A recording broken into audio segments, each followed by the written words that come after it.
Good morning.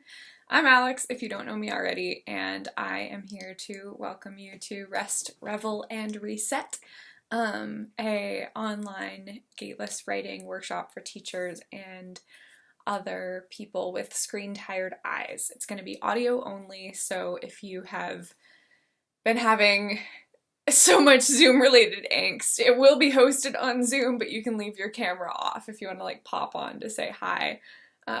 I will be there with my face for a little while, but you can have the time to just rest your eyes and do a little something for you. I was a middle school teacher once at one point in my life, and I remember just how absolutely joyous it could be because it was an immensely creative job, and also how deeply exhausting it could be to feel like I would get home at the end of the day and I had nothing left in the tank. It was, hard to have something to even share with family and friends, let alone something to give to myself. And it wasn't for lack of trying. You go on the walks and you set your alarm to go to sleep, but your brain is just always a little bit in classroom mode. And so I'm hoping that this can be a space for you as a teacher to get to go back to that student place of whew, somebody else is holding this space. I can just show up and be me and do something creative for myself that I don't have to be in charge of, even from a self-care perspective. The goal for this is to really feel like, community supported care where I can take a little bit of that, burden off of having to be the nurturer in the room all the time. And so hopefully this can be just an hour and a half where you are not the nurturer in the room, I am the nurturer in the room. And a little bit about Gateless. So Gateless is a writing practice methodology. Lots of ways you could put it. There's a number of ways I can pitch it to you. You're a teacher. So basically, the writing model that we have of bringing in writing and marking off, okay, here's where it's not working, awkward, change this around maybe a little bit. I love this piece. Where it's a little bit of a compliment sandwich where it's here's the thing that I love, here's the thing that I want you to change, here's the thing that I love. We're not going to be doing that. So if that's what you're used to and you're having that moment of yeah, I want some constructive feedback for my writing, constructive criticism, I want you to tell me what's going wrong so I can get it right. If that is desperately what you want, this is not the place for you. This is a very different kind of space where we're taking what we know about the science of feedback, which is that our brains, when we get a piece of negative, even constructive feedback, often that tosses us into kind of a hypersensitive place of fight, flight, freeze. And our amygdala, which kind of processes existential threats, gets activated, and it shuts down the creative part of our brains that is actually able to come up with really cool ideas and make connections. And it also shuts down parts of our memory that would allow us that richness that makes for really good writing with really strong details. And so what Gateless does is it comes in with this kind of axiomatic commitment to finding what is good, what is working, where's the genius. And we can take away that good bad dichotomy. It's just what is working, what is functioning, what is resonating. And it points that out. And there's a little bit of this tendency to be oh, well, if I'm not getting constructive feedback, then how am I going to know what I need to change to make it better?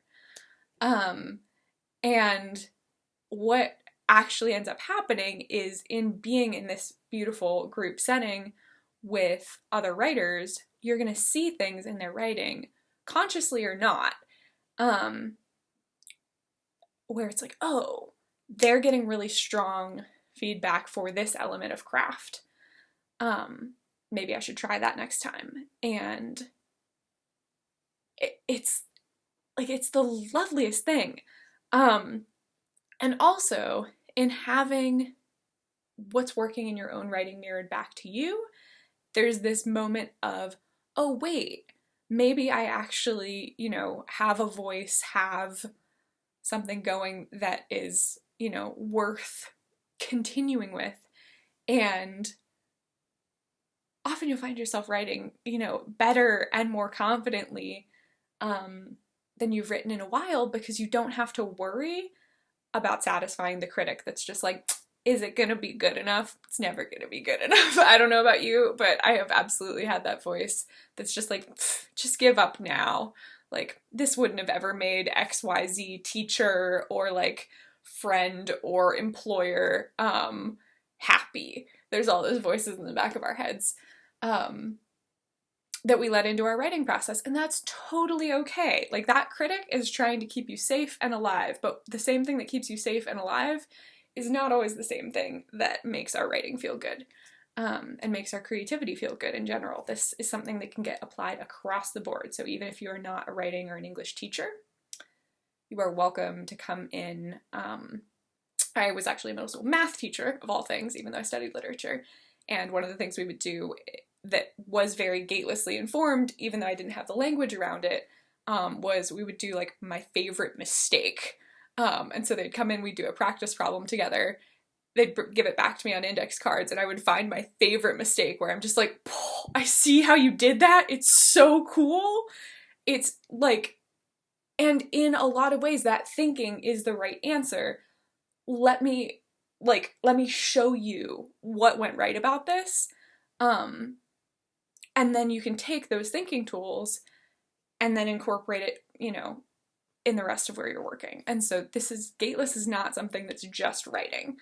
And it's also not just like art. It's also, scientific, where it's like, we're gonna run experiments and bring them here rather than trying to break it. We're trying to see what's working. But in having done kind of the neuroscience legwork of figuring out, okay, why the hell does this work? Suzanne Kingsbury, who is the woman who founded Gateless, basically, built a functional tool, or kind of codified a lot of things that were working anyway. So that's a little bit more about format. So you'll come in to the Zoom room. In terms of how we'll do, if you're thinking, oh my gosh, audio, I feel like that's just going to be chaos. There's not going to be a ton of people in the room. If there are, we will manage it a little bit differently. And basically we'll come in. I'll prompt us to take a deep breath, maybe take a little stretch, get into our bodies a little bit. You can do that any way that's comfortable and physically accessible to you. And then we will head into some writing prompts. Now, some people have really strong feelings around prompted writing. They're like, no, I'm here to be creative and free and myself. And it's like, great, vibe with yourself. That's a beautiful thing. And something that is really helpful is the prompts just kind of give your brain a place to start rolling. So if that like writer's block kind of part comes up and it's just like, hi, so you don't have any ideas, that's all the prompt is for. If you already have ideas and you already have something you want to be drafting, just write that. If it relates tangentially to the prompt, great. Another weird magic that happens in Salon is that people's writing just tends to thematically congeal. Like, there's like a group flow that ends up happening that is absolutely intoxicatingly delightful.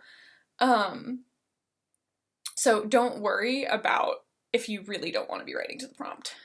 And And then once we've written for a little while, we might do a couple of cycles of this. We'll do feedback. So I'll be like, okay, who wants to read? Nobody has to read. That's the other beautiful thing. If you are feeling like you want to hold your writing close to the chest, that's great. It does really cool things if you let yourself get the feedback. But if you're not comfortable with that, especially the first time around, chill. So let's say I'm going to read for feedback. Sometimes as a teacher, I will also share in the group because I want to model that kind of vulnerability and be a part of the thing. And so I read, great. I read without preamble. I trust that my words are enough. If there's some kind of broader context that you can give in a few words, great, but this is not the moment to be like, oh, I'm not sure if this is, no, I love that for you. You can doubt my friend in another space. Here, it's just a chance to experiment with sharing without preamble. It's really cool. And so you share your work. There's like a half a second of pause. I try not to let it drop for more than like 4 seconds. And then we go into a feedback process. Often I'll give the first piece of feedback just to model it, and it'll, go something like this. Cool. I really loved this piece. We're focusing on the writing, not the writer. Not because the writer is irrelevant, but because the writer just drafted something, and any kind of act of creation can be really emotionally vulnerable. And we want to keep that flow going, and we want to keep that openness to the feedback going. And so we don't point at the writer with our words. We don't say you. We will tend to say the narrator, the author, the speaker, narrator, author, speaker, the writer. And rather than saying you, and you'll catch me like mama bearing the space. Where I'll be like, who? And that's not because I don't love you, it's just because this is a chance to kind of excerpt ourselves from the process in a way that like keeps us from getting really activated and in it. That can be great. This is just a space that gives us tools that when we are in it, because there are going to be moments when we get really strong feedback in other aspects of our lives,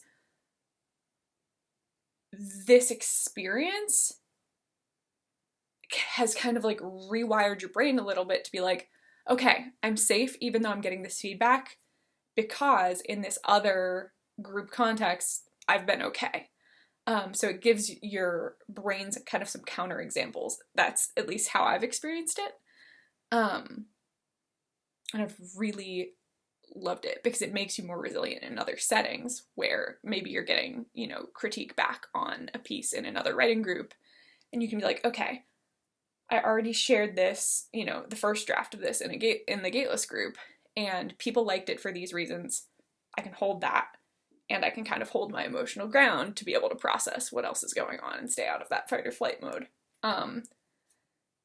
So we say the author, the narrator, blah, blah, blah. We also don't ask questions, don't make suggestions. This can be hard for people. But I think a lot of people have kind of active listening experience where they're just like, yes, this is basically an active listening exercise. Where I'm just hearing it, processing, don't need to nitpick what's being shared. In addition, there's like a lot of no's in such a positive space. In addition, we don't make it about us. And this is something that is really kind of a little bit of a foreign concept in a world that is a lot about I statements. Where it's like, oh, that reminded me of a time when I was a wee lad and was doing stuff and, it was a hard time and that really reminded me of that time. That's great, and it can feel really good as an author to get that kind of connection. And that's not what we're doing here. This is a lot about taking care of the piece, taking care of the writer, really offering that our full attention. And the feedbacking piece is actually another part of the work that's really fascinating. And there's all kinds of like interesting internal things that happen where you can be listening to a piece and you'll notice what your tendencies are. I have a tendency, I feedback long and hard, like like a lot of detail, because from my experience in classrooms, my relationship with close reading is that I'm gonna be the most valid in Valid Town, and it is my turn for the teacher validation, please, when I give a really detailed response. Other people freeze up in feedback for any number of reasons. For some people, it's this relational concern of like, oh my gosh, you know, what is it gonna be like if people know I have opinions? Like, and being seen can be so uncomfortable. I've had that, you know, I've had that happen too. Some of it is, well, I thought that was actually trash, and I'm gonna have to deal with myself because this is a space where I have to find something good in it. And we can kind of confront our own judgment a little bit in that space. And so, like, the interesting thing about a salon is you might only spend 15-20 minutes writing, but then you get a master class in craft and emotional processing and finding the good in things and letting yourself receive people finding the good in you. That, like, it's a very, to call it a therapeutic process makes me feel like a snake oil salesman, but like, it does a body good. And this is actually like something that is really true in an in-person salon context, because often when people are getting that feedback to kind of reinforce that the body is safe, there will be some sort of like body worker or massage like therapist or, you know, somebody in the room to actually like do professional kind of grounding touch as somebody, like, for the person who's receiving feedback, where it's like, ah, yes, okay, we're gonna make this feel good, whether it's like a hand on your shoulder or like, you know, just putting gentle hands on the top of your head.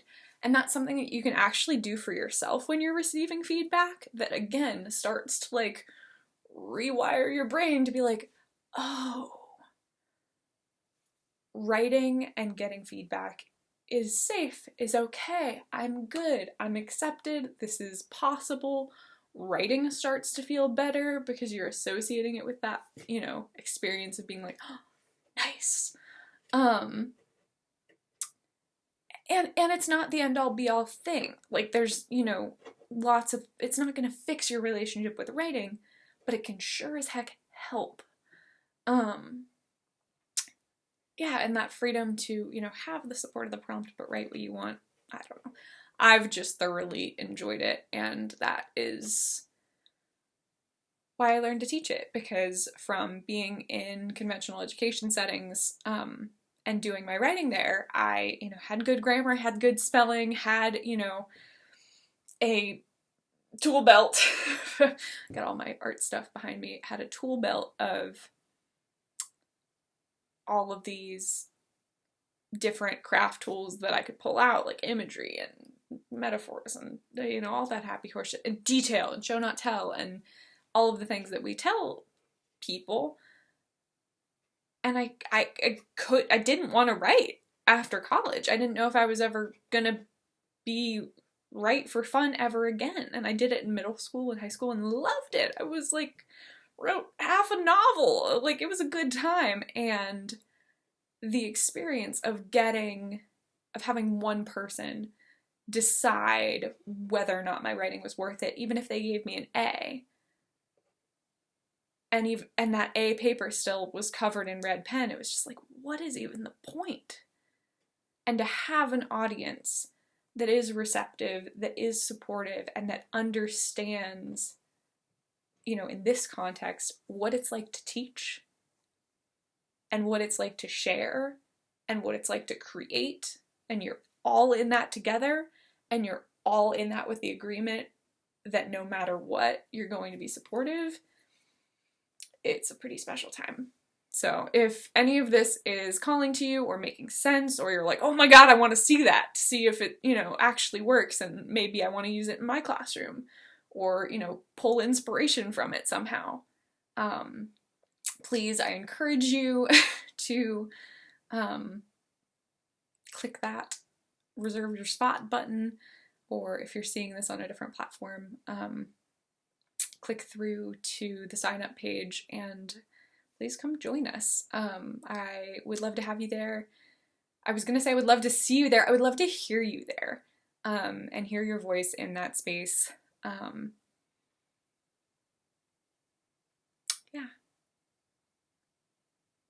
absolutely. And if hearing is an issue for you, there are other salons that I will run. I'm thinking about working through and setting up closed captioning. So if that is something that would provide some accessibility to you, I'm also realizing that you're, you know, hearing this video, but maybe you're able to crank it up faster or re-listen to parts of it. Yeah, if there are accessibility issues for you that I might be able to come up with workarounds for, let me know. If I can't, I can potentially redirect you to a salon or to another Gateless teacher who can. And yeah, I look forward to hearing from you and potentially seeing you soon. So take good care of you. Thank you for teaching. Praises be upon you. May your students be calm, but may your students be lively in the ways that you want them to be. Because there's a difference. All right. Much love. Take good care of you. Bye.